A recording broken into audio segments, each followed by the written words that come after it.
menurut saya pelajaran Majapahit buat Indonesia, tapi juga pelajaran Indonesia untuk dunia. Sesuatu yang sangat harus dihormati, dihargai. Indonesia ini, menurut saya pelajaran Indonesia untuk negara.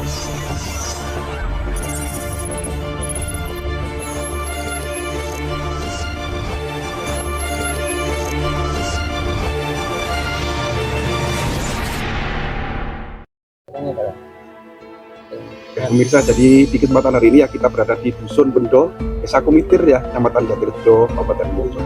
Dan saat ini kita ditemani oleh Mbah Min ya. Mbah Min, beliau adalah sesepuh atau orang asli Dusun Bendo ini yang akan menceritakan sebuah tempat mistis ya teman-teman. Di sini sebuah situs yang sangat megah. Belum ditemukan situs ini ya, Mbah Min ini mempunyai ya pengalaman mistis yang di luar nalar. Kalau diceritakan nanti tentunya ini sangat unik. Mbah Min bersedia dan berkenan untuk menceritakan pengalaman pribadi ya sebelum ditemukan situs megah ini. Mbah Min, seperti apa Mbah Min, boleh disampaikan Mbah Min? Ya. Nah, saat derenge situs ini ditemukan, sebelum ditemukan, ya, ini kan berupa tanah gundukan, maksudnya agak tinggi dari tanah sekitar. Setelah ada ekskavasi, ternyata di sini ada sebuah struktur. Itu bentuk apa saya sendiri tidak ngerti. Tapi sebelum itu tanah sekitar sini memang diyakini warga Dusun Bendo sini ini istilahnya orang Jawa angker. Nah, jarang orang sini yang istilah sembrono di sini jarang. Ya. Akan sering kejadian-kejadian yang gak masuk akal, sering. Seperti apa Mbak Men kejadian yang Jinan sampaikan tadi yang seperti tidak masuk akal itu? Ya. Tuh, gini cerita dulu itu di situ ada pohon kepuh. Nah, di sebelah timur sana. Pohon kepuh itu sangat besar. Ya, itu berlubang. Di dalamnya itu banyak hewan, apa istilah Jawa macan rembah. Itu ada anak dari entah dari mana itu, ya, nembak. Nah, terus itu dibakar pohon itu, api nggak bisa mati.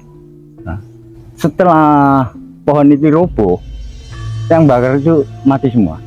Yang bakar pohon tadi mati tanpa sebab mati mendadak. Ya. Tapi posisi di rumah. Nah, itu saya nggak tahu persis, itu teman saya yang cerita. Dia kok tahu ada salah satu keluarganya selamatan di sini. Dia sudah terlanjur meninggal. Dapat petunjuk bahwa jalanan kematiannya itu karena penyebab kematiannya itu karena membakar pohon kepuh tadi. Ya. Yang kolong yang digunakan untuk sarang apa? Macan rembah. Macan rembah. Ya, tadi Mbah Min juga sempat menceritakan ya sebelum ditemukan tempat ini kan dulu buah gundukan atau tanah perbukitan gitu namanya. Mbah Min selain punya cerita misi tentang pohon tadi, ada temuankah di sini yang kiranya bisa diceritakan ke kami Bang? Temuan, saya pernah menggali tanah di sini, menemukan 2 buah sumur yang berjajar. Jaraknya nggak jauh, kurang lebih sekitar 1 meter atau 2 meter sumur itu. Dinamakan sumur apa itu? Ya nggak ada namanya, ya sumur gitu aja. Sumur gitu, sumur kuno gitu. Sumur kuno, dan sumur itu dilingkari jobong, bukan batu bata, tapi jobong. Sumur jobong dari tanah liat. Terus jenengan gali Mbak? Saya gali.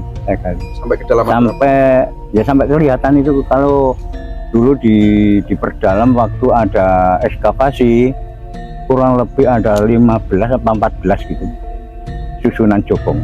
Tinggi Pak ya? Tinggi. Sumur ya Mbak? Sumur ya.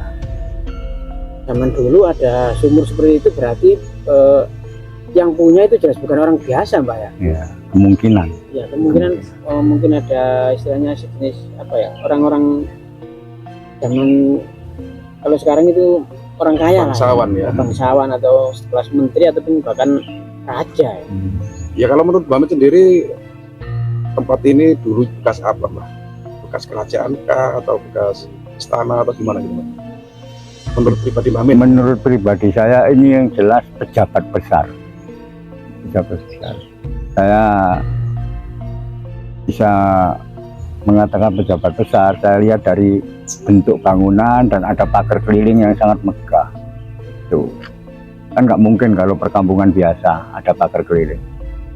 Jadi suatu komplek pejabat gitu ya. Kemungkinan. Dan sempat juga Mbak Min ini menemukan sebuah batu aneh gitu Mbak ya. Ya, Yang ada di belakang kamera sana, di sana itu kelihatannya dibungkus kain putih. ya. Kenapa kok dibungkus kain putih? Itu saya kurang tahu. Itu Oh, bukan jenengan yang bungkus. bukan. Saya kurang tahu. Ya, Mbak, katanya punden yang paling angker di sini yang ada di Joko Slining.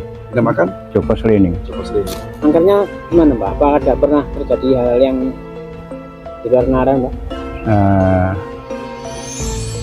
Itu terbukti kalau orang sini ada yang punya hajat itu selamatan ke situ, punden. Terus cerita dulu itu kalau ada, kan sering dulu itu ada seperti penyakit pegebluk itu kan cerita. Oh iya iya. Ada kan itu di Dusun Bendo itu ada terdengar suara jaran kuda lari ngelilingi kampung. Suara kelintingannya atau telapak kaki? Telapak kaki, Oh, opat. Itu ceritanya Joko Slining ngeliling desa. Terus siapa itu Mbak? Si namanya Joko Slining. Joko Slining nama sebenarnya mohon maaf saya tidak tahu. Tapi warga lebih mengenalnya dengan Joko Slining. Joko Slining. Iya. itu ada apa Mbak di dalam sana itu? Di sana itu ada patung Patung dari apa? dari batu. Patung dari batu. Asli Mbak ya? Asli. Katanya dulu saya dengar pernah diambil atau dicuri orang, itu apa benar ya? Itu cerita. Mana? Mungkin waktu itu saya belum ada apa masih kecil. Yang cerita orang sepuh-sepuh dulu katanya pernah dibawa ke Museum Mojokerto. Setelah dibawa, malam itu hujan angin sangat lebat, pagi sudah ada di situ kembali. Balik lagi gitu Mbak? Iya. Patungnya. Paginya? Paginya sudah ada di situ. Oh, museum lama ya Mojokerto Iya. ya? Museum lama. Iya Mbak. Boleh nggak kita bertanya tentang awal mula ditemukan tempat ini Mbak? Ya. Awal mula yang menemukan itu warga ya, atau petani atau gimana gitu? Awal mula ditemukan ini, yang awal mulanya kan talut yang ditemukan. Setelah di ekskavasi talut, di sini diteliti ternyata digali ada. Jadi saya nggak berani menyebut siapa penemunya, Oh gitu. nggak berani. Berarti orang yang buat bata merah itu mungkin Pak? Tapi yang di sini nggak ada. Oh, nggak ada. Nggak ada. Nggak ada pengrajin bata. Nggak ada. Di sebelah sana itu apa itu? Itu yang baru aja. Dulu nggak ada ya Mbak? Nggak ada. Saya yang gali tanah di sini Untuk uruk untuk uruk dan pasir. dijual gitu ya. Bahkan saya akan menemukan batu warna putih itu yang sekarang ditaruh di situ. Itu saya temukan di bawah sana Waktu menggali tanah itu. waktu menggali tanah. Batu itu Banyak Pak ya? Banyak. Cuman satu itu, apa batu segi empat. ada tulisannya Nggak ada. Tidak polos ya. batu andesit ya Mbak? Batu putih. Iya. Terus Itu. punya cerita lagi apa Mbak tentang mistisan tempat ini yang jenengan pasti masih banyak ini yang jenengan belum sampaikan ini ya. Coba diingat-ingat Mbak Min. Pokoknya yang jelas untuk masyarakat Bendo itu istilahnya nggak berani sembarangan di sini. Mungkin ada yang pernah melanggar Mbak, mungkin punya hajat tadi tapi nggak mau selamatan di sini, mungkin ada kejadian sesuatu gitu Mbak. Biasanya kalau ada yang melanggar, kalau punya hajat, apalagi istilahnya nanggap, entah itu keramen wayang apa-apa, biasanya terus datang hujat. Biasanya begitu. Orang punya gawe kalau tidak tanjakan di sini. Tiba-tiba hujan. Jadi setelah itu warga sini meyakini ketika mau punya hajat harus selamatan di tempat ini. Gitu. Iya. Di Punden itu ya Pak? Iya. Nah, termasuk di Punden sana itu. Sudah Mbak, nggak ada yang diceritakan. Jadi Sudah. kita untuk lengkapnya kita eksplor ke lokasi gimana, Bang? Ya, Mbak Min nanti bisa mengantar ke itu tadi Iya, Pak, yang apa, kita di ceritakan. sumur tadi Pak, ya. Bisa. Salah satunya di Sumur dan di mana tuh? Punden. Ya, bisa. Langsung Mbak ya, monggo Mbak.